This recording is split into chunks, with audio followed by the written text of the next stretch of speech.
everyone, Josh here, Solloway Cleaning and Restoration. We're continuing our commercial case study series, and today we're talking about a commercial fire in a warehouse that we did in Salem, New Hampshire. Now, the source of the loss was actually a dumpster that had a chute that connected to the building.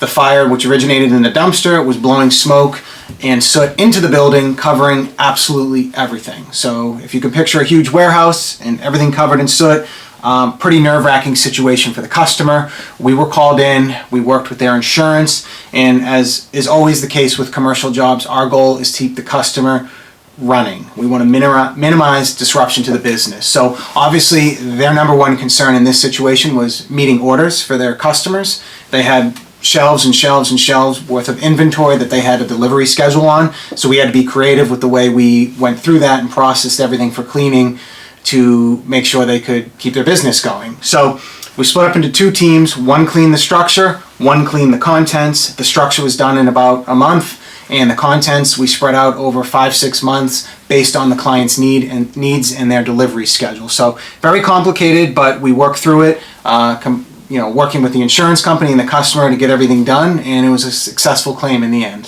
Thanks for watching.